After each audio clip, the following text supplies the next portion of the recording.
Hello 11th class. कल हमने सीखा था एस्ट्रोनॉमिकल यूनिट, लाइट ईयर, पर सेक।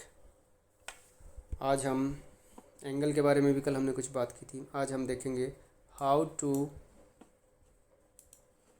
To derive relation between two physical quantities.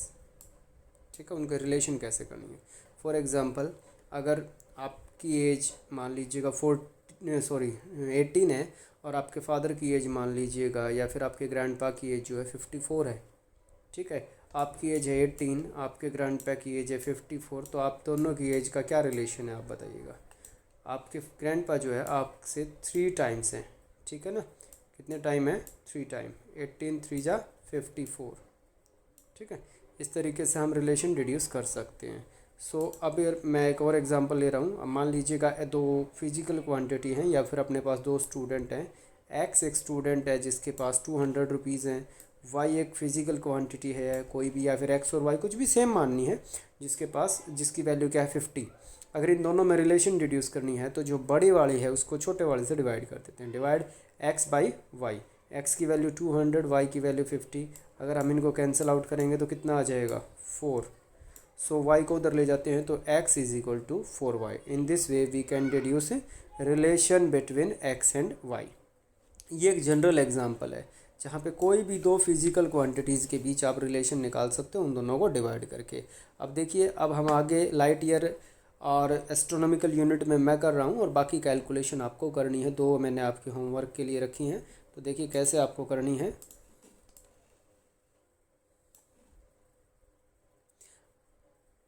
Now we will drive relation between astronomical unit, light year and parsec। तो सबसे पहले मैंने जो एग्जांपल लिया है वो लिया है astronomical unit and light year. Parsec की वैल्यू आपको पता है 3.1 इंटू 10⁻16 मीटर। ये इन दोनों की वैल्यूज़ हैं, और इन दोनों के बीच हमें क्या ड्राइव करनी है? रिलेशन ड्राइव करनी है। लाइट ईयर को मैं एस्ट्रोनॉमिकल यूनिट से डिवाइड कर देता हूँ, क्योंकि लाइट ईयर की वैल्यू बड़ी है 15, इसका ऑर्डर है। इसका ऑर्डर कितना है? 11। तो डिवाइड करने के लिए मैंने इनको रख दिया है 1 light year by 1 astronomical unit. जो 11th है वो पावर कितने पे कैंसिल हो जाती है? 11 पावर कैंसिल हो जाती है तो कितनी बच जाती है? 4। यहाँ बचेगा 10⁻⁴। और ये 9.46 को आपको डिवाइड करना है 1.5 से, विदाउट यूज़ ऑफ कैलकुलेटर। आप कैलकुलेटर का यूज़ नहीं करेंगे, ध्यान रखना है। 12th क्लास तक आपको जो कैलकुलेटर का यूज़ है वो स्ट्रिक्टली प्रोहिबिटेड है। जितनी भी कैलकुलेशन मैं आपको HW के लिए दे रहा हूँ वो आपकी कैलकुलेशंस को एनहेंस करने के लिए है, तो आप उन कैलकुलेशन को ज़रूर कीजिएगा। इसको डिवाइड कीजिएगा। अब चूँकि मेरे को याद है तो मैं लिख देता हूँ, it is 6.3। 1 light year will be equal to 6.3 into 10⁻⁴। Astronomical unit को उधर लेके, it is equal to 1 light year is equal to 6.3 into 10⁻⁴ astronomical unit. ऐसे ही आप रिलेशन दे सकते हो लाइट ईयर एंड परसेक के बीच। ठीक है, लाइट ईयर और परसेक के बीच आप एक रिलेशन दे सकते हो, और ऐसे ही एक रिलेशन एस्ट्रोनॉमिकल यूनिट और परसेक के बीच दे सकते हो। जैसे मान लीजिएगा लाइट ईयर और परसेक के बीच देनी है तो आप क्या लिखोगे? Parsec divided by light year. Parsec divided by light year. तो आप दोनों की वैल्यू बताइए। परसेक की वैल्यू क्या है? 3.1 इंटू 10⁻16 डिवाइडेड बाई 9.46। 9 पॉइंट अभी जो ऊपर लिखिए, इंटू 10⁻15। तो अब आप एक बात बताइए, 10⁻15 है तो ये पावर को ख़त्म हो, यहाँ कितना बचेगा? 10। ये हो जाएगा 10 इंटू 3.1 31। ये आ जाएगा आपके पास 31 डिवाइडेड बाई 9.46। तो अप्रॉक्सीमेटली मैं 4 के आसपास इसको मान रहा हूँ, क्योंकि 9 3 जा 27, तो 3 पॉइंट समथिंग। ठीक है ना, 3 point something will be the value of parsec by light year. Parsec will be equal to 3 light year. ठीक है ना, तो इस तरीके से आप इन दोनों के बीच रिलेशन निकाल सकते हैं। ऐसे ही एस्ट्रोनॉमिकल यूनिट और परसेक के बीच आपको परसेक को इस बार किससे डिवाइड करना है? एस्ट्रोनॉमिकल यूनिट से। ये और भी सिंपल कैलकुलेशन रहेगी, आप घर पे कीजिएगा और कमेंट बॉक्स में मेरे को आंसर कीजिएगा। ठीक है, आगे चलते हैं हम। आगे चलते हैं तो आगे मैं आपको कुछ इम्पोर्टेंट चीज़ें बता रहा हूँ, इनको देखिएगा। जैसे यहाँ पे सबसे पहले आपको कुछ इंपॉर्टेंट कन्वर्जन है जो डेली लाइफ में भी और आपकी जो एग्ज़ाम पॉइंट ऑफ व्यू से भी 1 मार्क के लिए बहुत इंपॉर्टेंट रहने वाले हैं। जैसे पहली आती है आपके पास है 1 metre is equal to 3.37 feet. ये आपके लर्न करने के लिए 1 metre is equal to 3.37 feet. 1 metre is equal to 39.37 inch.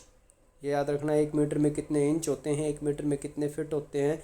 उसके बाद आपको याद करना है 1 mile, mile is equal to 1600 metre. So 1 mile में कितने मीटर होते हैं 1600 मीटर, या आप इसको 1.6 इंटू 10⁻³ भी लिख सकते हो, ठीक है।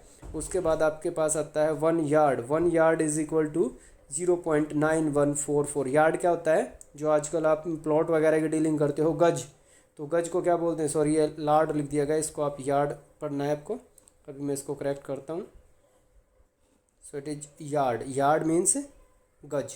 तो गज जो है वो मीटर से थोड़ा छोटा होता है, ये आपको यहाँ से क्लियर हो रहा है। पूरे 1 metre is not equal to 1 yard. 1 metre जो है वो यार्ड से थोड़ा बड़ा होता है, ठीक है। तो यार्ड, सॉरी यार्ड जो है वो मीटर से थोड़ा बड़ा होता है। तो यहाँ पे आपको यार्ड और मीटर की रिलेशन है, लेकिन अप्रॉक्सीमेटली जो आप प्लाट्स वगैरह की डीलिंग करते हो वो मीटर स्क्वायर में ही करते हैं आजकल। जैसे आपको फिट में दे दिया जाता है तो ये 3.37 है, तो इसका एक राउंड फिगर कैलकुलेशन मैं बताता हूँ आपको अभी कैलकुलेट करने के लिए। अगर आपका कोई प्लॉट है जिसकी जो डायमेंशन है वो 30x30 है, 30x30 है, उसकी लेंथ भी 30 है और ब्रेड्थ भी 30 है, तो आप उसकी मल्टीप्लाई करेंगे तो इसका एरिया कितना होगा स्क्वायर फिट में, it will B 900 square feet, 900 square feet. तो फिट को मीटर में बनाने के लिए आपको कितने से डिवाइड करना है, वैसे 3.37 होता है, क्योंकि यहाँ भी इनबैलेंसिंग है तो इसको आप इन जनरल कितने से डिवाइड कर देते हो 3 से। आप इसको 3 से डिवाइड करेंगे तो आपका जो प्लॉट होगा उसको काउंट किया जाएगा 100 स्क्वायर मीटर, या फिर अप्रॉक्सीमेटली आप उसको क्या कहोगे 100 स्क्वायर यार्ड। तो इस तरीके से आप किसी प्लॉट की डायमेंशंस को सीख सकते हैं, ठीक है। अब आपकी बात की जाती है फर्मी। फर्मी बहुत बार छोटे डिस्टेंस मेजर करने के लिए यूज़ किया जाता है। 1 फर्मी होता है 10⁻⁻15 मीटर, बहुत छोटा होता है ये। न्यूमेरिकल पॉइंट ऑफ व्यू के लिए बहुत इंपॉर्टेंट वैल्यू है दोनों। एंगस्ट्रम का जो सिंबल होता है वो ऐसे भी बनाते हैं आप, ए और ए के ऊपर जैसे डिग्री का साइन होता है वैसे लगाते हो। एंगस्ट्रम के लिए मैं आपको बता दूं वेवलेंथ जो मेजर की जाती है, वेवलेंथ की एसआई यूनिट होती है angstrom, and 1 angstrom is equal to 10⁻⁻10 metre. ये भी काफ़ी छोटा डिस्टेंस मेजर करने के लिए यूज़ की जाती है। सो ये कुछ यूनिट्स हैं जो आपको दिखाई पड़ रही हैं यहाँ पे, ये यूनिट्स हम यूज़ करते हैं डिस्टेंस के लिए। अब हम बात करेंगे एरिया के लिए।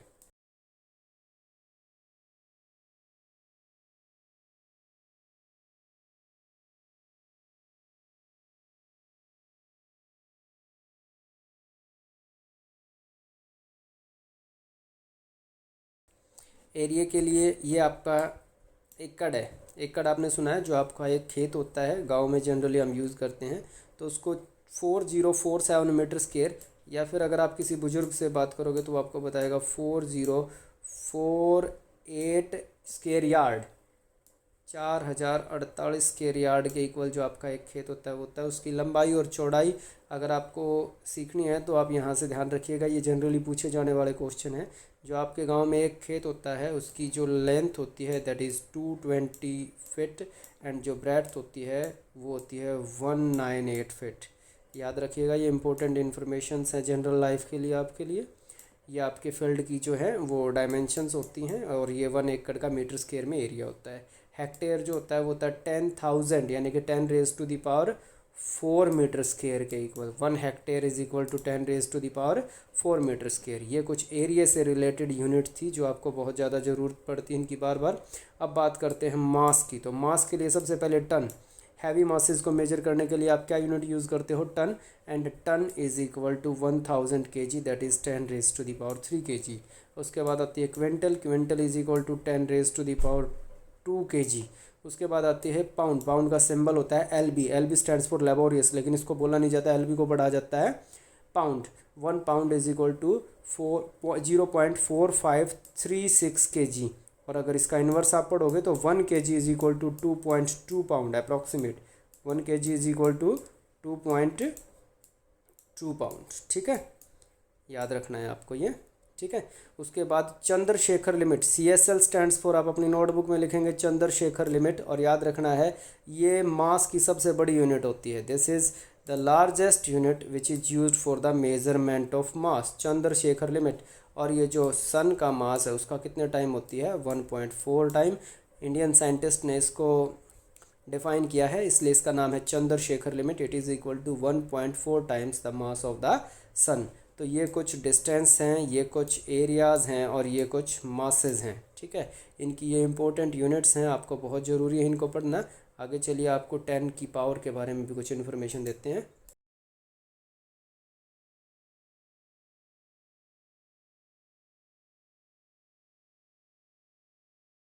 ये 10 की पावर्स के कुछ नेमिंग है, मैट्रिक प्रीफिक्सेस इनको बोलते हैं। ये आपको बहुत इंपॉर्टेंट है और इन सब को आपने लर्न करना है बहुत अच्छे से।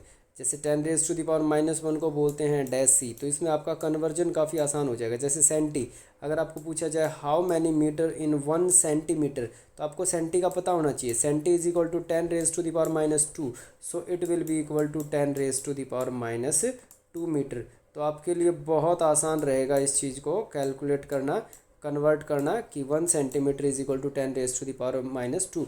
अगर मिली आपको पता है, मिली होता है 10⁻⁻3। सो अगर आपसे पूछा जाए 9 millimetre is equal to dash metre, तो आपके लिए फिलअप करना बहुत आसान रहेगा। It will be 9 into, milli की वैल्यू पुट कीजिएगा 10⁻⁻3, so 9 into 10⁻⁻3 metre will be the metre in 9 millimetre. तो ये आप इजीली आप इनको कन्वर्ट कर सकते हो। ऐसे माइक्रोमीटर या माइक्रोन एक डिस्टेंस होता है, जो माइक्रो इज इक्वल टू 10⁻⁻6। ये नैनो है भाई, कंफ्यूज नहीं होना, दिस इज नैनो। नैनो होता है 10⁻⁻9, पिको होता है 10⁻⁻12। ये आपको लर्न करने हैं, डेसी, सेंटी, मिली, माइक्रो वगैरह। और उसके बाद हम चलते हैं पॉजिटिव पावर्स की तरफ। ये मैंने सिर्फ 12 जो इंपॉर्टेंट है वो बताई, इसके बाद 18, 6 या फिर 24 तक आप जा सकते हो। वैल्यूज़ आपकी बुक में और भी मिलेंगी, वो बाद में आप लर्न कर सकते हो। 10⁻⁻1 डेका, 10⁻1 डेका, 10⁻2 हेक्टो, 10⁻3 जैसे किलोग्राम है। अगर आपको किलोग्राम में ग्राम नहीं याद है तो आपको किलो पता होना चाहिए। It will B 10⁻3 gram, 10⁻3 gram. Mega 10⁻6 giga, 10⁻9। यहाँ से आपको कुछ पता चल रहा हो तो मेमोरी की सबसे छोटी यूनिट को ले लीजिएगा आप। मेमोरी की सबसे छोटी यूनिट क्या होती है, बाइट। आप सॉन्ग वगैरह, आजकल मोबाइल आप देख रहे हो तो सॉन्ग वगैरह ट्रांसफ़र करते होगे तो वो MB या GB या TB में आपको मेमोरीज देखी होंगी। तो kilo byte 10⁻3 byte, mega byte MB, mega means 10⁻6, giga means 10⁻9, और टेरा मीन्स 10⁻12। तो ये कुछ यूनिट्स हैं, सॉरी 10⁻ हैं। मेट्रिक मीन्स 10 के कुछ प्रीफिक्स हैं। प्रीफिक्स मतलब दो टाइप से आप साइंस में पढ़ते हो, कई बार आप वैसे लिखते हो, सॉरी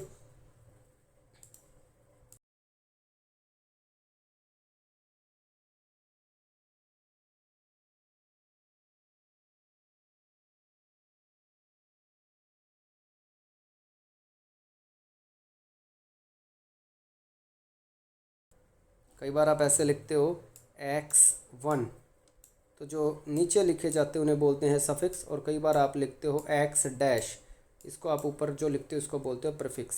सफिक्स और प्रीफिक्स, जैसे X0 या Y0 मैं ऐसे लिख रहा हूँ। सो ये जो नीचे लिखा जाता है ये बोला जाता है सफिक्स, और ये ऊपर लिखा जाता है इसे बोलते हैं प्रीफिक्स। तो ये मैट्रिक प्रीफिक्स हैं, 10 के कुछ प्रीफिक्स हैं, -1, -2, -3, इनके नाम हैं जो आपको अच्छे से याद करने हैं। ठीक है, अभी देखिएगा, आपको बताते हैं conventions for writing a unit. Conventions for writing a unit, conventions means परंपराएं। यूनिट को कैसे लिखते हैं, इंपॉर्टेंट 3 कन्वेंशंस मैं आपको बता रहा हूँ। यूनिट जब आप कंप्लीट लिखोगे तो बेशक चाहे वो साइंटिस्ट का नाम ही क्यों ना हो, उसको आप स्मॉल लेटर्स में ही लिखोगे। जैसे न्यूटन साइंटिस्ट का नाम है, लेकिन अगर वो यूनिट है, जैसे मैं कह रहा हूँ 6 न्यूटन फोर्स है, तो न्यूटन को आप स्मॉल लेटर में लिखोगे, मीटर को भी स्मॉल लेटर में लिखोगे, और जूल भी साइंटिस्ट का नाम है, केल्विन भी साइंटिस्ट का नाम है, इन सब को आप किस में रखोगे, स्मॉल लेटर्स में। लेकिन अगर इनके नाम से कोई सिंबल बनता है, जैसे न्यूटन का सिंबल क्या है, N, तो अगर वो यूनिट के लिए यूज़ हो रहा है तो उसको कैपिटल में यूज़ करेंगे। जैसे सेकंड का सिंबल क्या है, एस, वो साइंटिस्ट का नाम नहीं है तो उसको किस में, स्मॉल लेटर्स में लिखेंगे, ठीक है ना। तो सिंबल स्मॉल लेटर में अगर साइंटिस्ट का नाम नहीं है तो देखिए, symbol of a unit is written in capitals if it is after the name of a scientist, if it is after the name of a scientist then it is write in capital letter, otherwise in small letter. यानी कि Newton का N अगर मैं आपको दिखाई दे रहा है तो न्यूटन का एन कैपिटल में है और जूल का जे कैपिटल में है, जबकि मीटर का एम और सेकंड का एस किस में है, स्मॉल लेटर्स में है। तो आपको पता चल गया होगा, साइंटिस्ट के नेम का सिंबल है तो कैपिटल लेटर में आएगा, otherwise in small letters. Now this is how we will write a unit and the next convention is unit और symbol never written in plural. कई बार बच्चे लिख देते हैं 50 ग्राम्स, तो ग्राम्स बोलना रॉन्ग होता है। 10 सेंटीमीटर, 20 किलोमीटर्स, तो वो आप प्लूरल में आप उसको कभी भी नहीं लिखेंगे, रॉन्ग होता है ऐसे लिखना। यूनिट होती ही एक है, जैसे आपको 50 सेंटीमीटर ही लिखेंगे, सेंटीमीटर से नहीं लिखेंगे, क्योंकि सेंटीमीटर को कितनी बार रिपीट किया गया है, 50 टाइम, ये प्लूरल हो चुका है। अब ये ओवरऑल एक वैल्यू जो है इसको आप क्या कहते हो, proper way of writing a unit. तो यूनिट हमेशा स्मॉल लेटर में लिखेंगे अगर कंप्लीट लिखेंगे तो। यूनिट का सिंबल कैपिटल हो सकता है अगर वो साइंटिस्ट के नेम के पीछे है, अदरवाइज उसको भी स्मॉल में लिखेंगे, और यूनिट को आप प्लूरल में कभी भी नहीं लिखेंगे। इस तरीके से हमने यूनिट फर्स्ट का बी पार्ट कंप्लीट किया है। सी पार्ट हम रेगुलर क्लासेस में देखेंगे। पहले मैं आपको इम्पोर्टेंट डायमेंशनल एनालिसिस और उसके बाद एरर्स ऑफ मेजरमेंट करेंगे, और उसके बाद हम सेकंड यूनिट से रेगुलर सिलेबस अपना स्टार्ट करेंगे। तो कल से फर्स्ट यूनिट का सी पार्ट हम शुरू करने जा रहे हैं। देखते रहिए। अगर कोई प्रॉब्लम है तो आप कमेंट बॉक्स में पूछ सकते हो, पर्सनली मैसेज कर सकते हो। So this is all about today's lecture. Thank you for watching.